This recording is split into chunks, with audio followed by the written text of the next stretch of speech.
दोस्तों स्वागत है आपका हमारे इस चैनल में जिसका नाम है टेक क्रे। आज हम इस वीडियो में बात करने वाले हैं मदरबोर्ड की। तो मदरबोर्ड क्या होता है? तो मदरबोर्ड हमारे कंप्यूटर की जो नींव होती है वो होता है।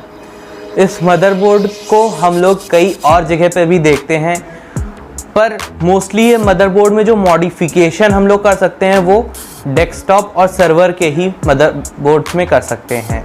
मॉडिफिकेशन से मेरा मतलब है कि नया प्रोसेसर लगा देना, नया रैम स्लॉट्स में रैम फिट कर देना, या फिर नए ग्राफिक कार्ड लगा देना, या नए स्टोरेज डिवाइसेस लगा देना। तो ये सारे मॉडिफिकेशंस हम सर्वर और डेस्कटॉप के ही मदरबोर्ड्स में कर सकते हैं। मोस्टली जितने भी लैपटॉप्स होते हैं उसमें हम लोग उतने ज़्यादा मॉडिफिकेशन नहीं कर सकते हैं। कुछ स्पेशल केस में कुछ जो लैपटॉप्स होते हैं उसमें हम अपनी हार्ड डिस्क ड्राइव को चेंज करके SSDs लगा सकते हैं, या फिर एक नई SSD लगा सकते हैं। और कुछ बहुत महंगे हाई एंड लैपटॉप्स में हम नए रैम लगा सकते हैं। पर मोस्टली जितने भी मॉडिफिकेशंस हैं वो हमें डेस्कटॉप और सर्वर में देखने को मिलते हैं। तो सर्वर में भी ज़्यादातर हम रैम लगा सकते हैं। तो सर्वर में भैया रैम अगर लगाना है तो उसमें हम लोग 16 रैम लगा दिए, 32 रैम लगा दिए। तो उतना हम डीप में सर्वर में नहीं जाते हैं, क्योंकि मेन हमारा जो पॉइंट है, जो टॉपिक है वो हमारा है इस टाइम पे डेस्कटॉप का। तो अगर डेस्कटॉप की हम बात करें तो डेस्कटॉप में हम क्या क्या चेंजेस कर सकते हैं डेस्कटॉप की मदरबोर्ड में। तो डेस्कटॉप की मदरबोर्ड में हम एक CPU लगा सकते हैं, रैम स्लॉट्स होती हैं उसमें रैम लगा सकते हैं, रैम स्टिक लगा सकते हैं, अपनी SSD या HDD या फिर NVMe SSD लगा सकते हैं, और ग्राफिक कार्ड लगा सकते हैं। तो ये कुछ ही चेंजेस हैं जो हम अपने इस मदरबोर्ड में कर सकते हैं। तो ये सारी चेंजेस हम लोग कर सकते हैं, पर क्या हम ऐसा देख के अपना मदरबोर्ड चुने जिससे हमारा एक मदरबोर्ड फ्यूचर प्रूफ हो जाए, ताकि हम लोग उसको भविष्य में काफ़ी अच्छे से यूज़ कर सकें, हम लोग उसमें नए चेंजेस लाते जाएं। तो बात कर लेते हैं कि अगर आपने हमारी पिछली वीडियो देखी होगी जो कि प्रोसेसर के बारे में थी, जिसका कार्ड इधर आ रहा होगा, तो आपको पता है, आपने अपना चूज़ कर लिया है कि आपको कौन सा प्रोसेसर लेना है। तो अगर आपने वो चूज़ कर लिया है तो आप इस वीडियो को आगे देख सकते हैं। अगर आपने AMD चूज़ कर रखा है तो आप AMD के हिसाब से मदरबोर्ड लेंगे, अगर आपने इंटेल चूज़ कर रखा है तो आप इंटेल के हिसाब से मदरबोर्ड लेंगे, क्योंकि इन दोनों के ही चिपसेट अलग होते हैं। चिपसेट क्या होता है? चिपसेट मदरबोर्ड में एक सॉकेट दिया होता है जिसको हम CPU सॉकेट कहते हैं। ये एक कंपनी अपने हिसाब से उसका डिज़ाइन करती है कि उस कंपनी के जो प्रोसेसर्स हैं वो उसी सॉकेट में लगेंगे। जैसे अगर आप AMD की बात करते हैं तो AMD के जो Ryzen 3rd जनरेशन के जितने भी प्रोसेसर हैं वो आपको AM4 के चिपसेट में ही लगा सकते हैं। तो उसके लिए आपको AM4 ही मदरबोर्ड आपको ख़रीदनी होगी। तो उसके हिसाब से कंपनी टू कंपनी ये वेरी करता है।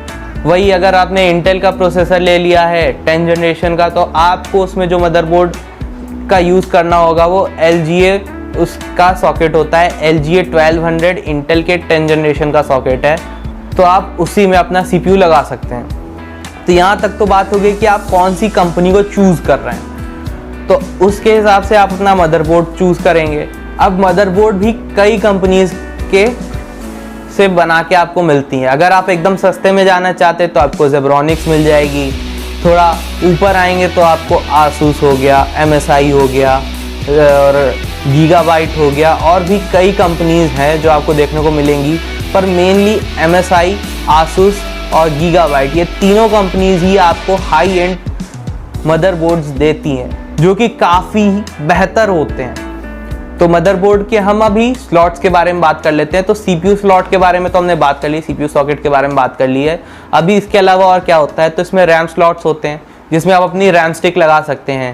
रैम आप अपने हिसाब से चूज़ कर सकते हैं अपने, कि आप उसमें 4 GB की रैम लगाएंगे, 8 GB की लगाएंगे, 16 GB की लगाएंगे, या फिर आप अपने उसमें 32 या 64 GB तक की आप रैम उसमें लगा सकते हैं। तो वो आपके ऊपर डिपेंड करता है। इसके अलावा उसमें रैम स्लॉट जो होती हैं, अगर आप सस्ते Zebronics के खरीद रहे होंगे तो वो आपको 2 रैम स्लॉट्स देंगे, या कुछ सस्ते MSI और Gigabyte और Asus के भी होते हैं जिसमें आपको 2 ही रैम स्लॉट दिए होते हैं। अगर आप उसमें 4 रैम स्लॉट वाले मदरबोर्ड को चूज़ करते हैं तो आपको थोड़ा महंगा पड़ेगा। उसमें आपको डुअल चैनल भी एक सपोर्ट करता हुआ आपको एक मिलेगा, जिसमें आप अगर सिर्फ 2 रैम स्टिक यूज़ कर रहे हैं उन 4 स्लॉट्स के लिए तो आप 1 और 3 में लगाइए, और अगर आप उसमें 2 और 4 में लगाते तो आपको बेटर उसमें एफिशिएंसी देखने को मिलती है, जिससे आपका जो प्रोसेसर है वो काफ़ी अच्छे से उस रैम का यूज़ कर सकता है। क्योंकि एक चैनल के लिए अगर आपने यूज़ किया तो वो एक ही चैनल पे काफ़ी कम वो रैम का कंजम्पशन करेगा और प्रोसेसर बहुत हीटअप करेगा। तो ये काफ़ी ज़्यादा प्रॉब्लम हो जाती है। अगर आपके में डुअल चैनल रैम का सपोर्ट दे रखा है तो आप 2 रैम स्टिक अगर उसी में आप यूज़ कर रहे हैं तो आप दोनों उसको लगा के यूज़ करिए, आपको काफ़ी बेटर आपको मिलेगा। तो ये तो एक टिप थी। बाकी आप बात करते हैं कि आपको रैम स्लॉट के अलावा और क्या देखने को मिलता है, तो NVMe M.2 के स्लॉट्स आपको देखने को मिलते हैं। ये क्या होता है, ये SSD होती है, एकदम इस टाइम पे नई जनरेशन निकली है NVMe। तो ये एकदम रैम के जैसे पतली स्टिक होती है और इसके भी M.2 स्लॉट आते हैं, तो वो आपका एक स्पेशल जगह होती है एक मदरबोर्ड में, वहाँ पर लगता है। इसके अलावा PCI स्लॉट्स दिए होते हैं। PCI स्लॉट्स में आपके ग्राफिक कार्ड लगे होते हैं। तो ये जो ग्राफिक कार्ड होते हैं वो अपने हिसाब से आप लगा सकते हो उसमें, क्योंकि उसमें 2 से 3 ग्राफिक कार्ड लगाने का आपको स्पेस मिल जाती है। इसके अलावा बात कर लेते हैं कि अगर आप एक मदरबोर्ड ले रहे हो तो वो किस साइज़ का होना चाहिए।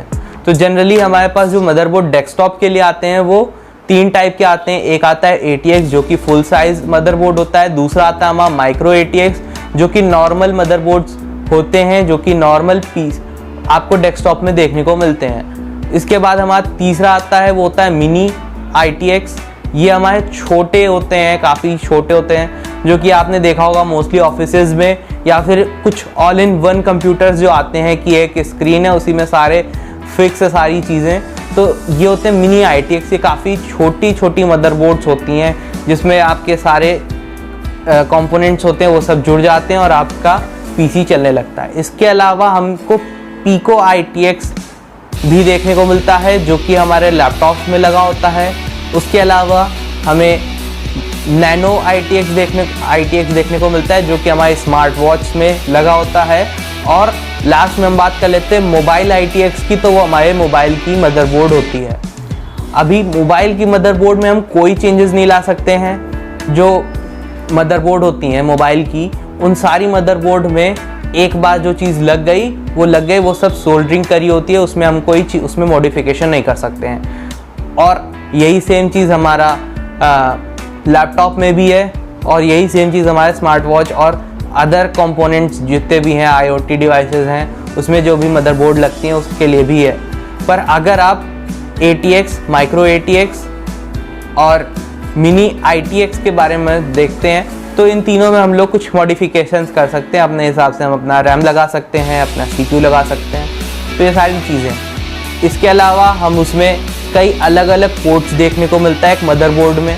तो शुरुआत होती है सबसे ऊपर हमारा इसमें मिलता है, पहले के टाइम पे तो VGA केबल्स मिलते थे। VGA के अलावा 1-2 और स्लॉट्स होते थे जिससे हम अपना प्रिंटर को कनेक्ट करते थे, तो वो तो अब आता नहीं है। पैरेलल स्लॉट उसको कहा जाता था। तो अब जो आते हैं वो होते हैं HDMI। इसके अलावा हमारे माउस और कीबोर्ड को लगाने के लिए एक सॉकेट दिया रहता है, वो तो मोस्टली आजकल यूजलेस हो चुका है, कोई यूज़ भी नहीं करता उसको। इसके अलावा हमको उसमें LAN पोर्ट दिए रहते हैं। उसके अलावा LAN के अलावा हमें USB पोर्ट दिए रहते हैं। अगर आप नए PC को ख़रीद रहे हैं, नए PC आप बना रहे हैं, तो आपको उसमें USB 3.1 के ही USB को कंसीडर करना चाहिए, क्योंकि USB 3.1 जो होते हैं वो काफ़ी फास्ट होते हैं। इसके अलावा थंडरबोल्ट पोर्ट होता है जो कि आज के टाइम पे मोस्टली लोग यूज़ करते हैं। बेसिकली ये Type-C पोर्ट होता है जो कि काफ़ी फास्ट होता है इसमें डेटा ट्रांसफ़र। और ये Type-C इन में होता है, मतलब कि आप इसमें अपना डेटा डालने के लिए वो होता है, उससे आप चार्ज नहीं कर सकते और भी कुछ उसमें काम नहीं कर सकते हैं। कई लैपटॉप्स में जो थंडरबोल्ट पोर्ट होते हैं उससे आप अपने लैपटॉप्स को फास्ट चार्ज कर सकते हैं, पर ये ज़रूरी नहीं है कि सारे लैपटॉप्स के थंडरबोल्ट पोर्ट्स में दिया हो। वहीं अगर बात कर लेते हैं तो USB 2.1 भी आजकल कई पोर्ट दिए जा रहे हैं, USB 2 के और USB 3 के। इसके अलावा उसमें म्यूज़िक के पोर्ट्स होते हैं, तो ये कुछ पोर्ट्स होते हैं जो कि हमारे मदरबोर्ड में मिलते हैं हमें। इसके अलावा एक मदरबोर्ड में हमें एक बायोस मिलता है जिससे हम अपना बेसिक कंपोनेंट्स लगा के उसको चेक कर सकते हैं कि सारे कंपोनेंट्स हमारे मदरबोर्ड में वर्क कर रहे हैं कि नहीं कर रहे हैं। तो ये बायोस जो होता है इसका फुल फॉर्म होता है बेसिक इनपुट आउटपुट सिस्टम। ये सिस्टम जो है वो इसमें मेन इसका काम होता है कि आपने जो रैम लगाई है तो आपको बता देगा कि ये रैम इतनी रैम लगी है, इतना जीबी हुआ इस टोटल रैम करके ये बता देगा, और ये रैम इतने मेगाहर्ट्ज़ की स्पीड देती है। इसके अलावा बात करता है उसमें वो सीपीयू की कि सीपीयू ये पावर का है और इसमें सीपीयू इतना प्रोसेसर सीपीयू जो है हमारा इतना पावरफुल है। उसमें वो माउस दिखाता है कि माउस लगा है, माउस का कनेक्शन है, या तो कीबोर्ड लगा होता है, कीबोर्ड का कनेक्शन दिखाता है, और ये सारी चीज़ें हमको मॉनिटर पे दिखा रहा होता है। तो ये बायोस होता है। इसके अलावा इसमें हमें सीमोस बैटरी मिलती है। सीमोस का फुल फॉर्म होता है complementary metal oxide semiconductor battery. तो ये बैटरी मेन हमारे जो बायोस होता है उसको पावर देने के लिए, और जो हमारा रियल टाइम क्लॉक होता है जिसको हम RTC कहते हैं उसको चालू रखने के लिए लगी होती हैं। ये बैटरी 2 से 3 साल तक चलती हैं और इसे हम लोग चेंज करके नई बैटरी भी लगा सकते हैं। पुराने जो हमारे बायोस होते थे इसको हम लोग अपग्रेड नहीं कर सकते थे, और ये जो बायोस होते थे वो हमारे मदरबोर्ड में एक छोटा सा रोम होता था, रीड ओनली मेमोरी, उसमें लगा होता था। आज के टाइम पे तो ये इरेजेबल भी होते हैं बायोस और अपग्रेडेबल भी होते हैं, तो वो तो टाइम के साथ चेंज होता रहा है। इसके अलावा अगर हम बात कर लेते हैं तो इसमें ब्रिज लगे होते थे पहले। ब्रिज क्या होते हैं? ये एक कंपोनेंट्स की डेटास को दूसरे कंपोनेंट तक पहुंचाने का काम करते थे। क्योंकि मदरबोर्ड काफ़ी बड़ा होता है तो ये लोग पुराने टाइम पे इसमें 2 ब्रिज बने होते थे। एक होता था नॉर्थ ब्रिज जो कि जितना भी डेटा इनपुट आ रहा है और आउटपुट डिवाइसेस में जाना है तो वो सारे डेटा को कलेक्ट करके साउथ ब्रिज को भेजता था।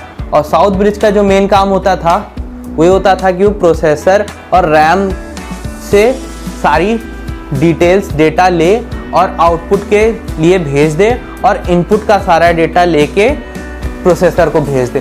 तो ये सारा काम पहले के टाइम पे नॉर्थ ब्रिज साउथ ब्रिज होते थे। आज के टाइम पे ये नॉर्थ ब्रिज साउथ ब्रिज को एक साथ मिला के इसको हम लोग सैंडी ब्रिज के नाम से जानते हैं, जो कि मदरबोर्ड में काफ़ी छोटे पार्ट में लगा होता है।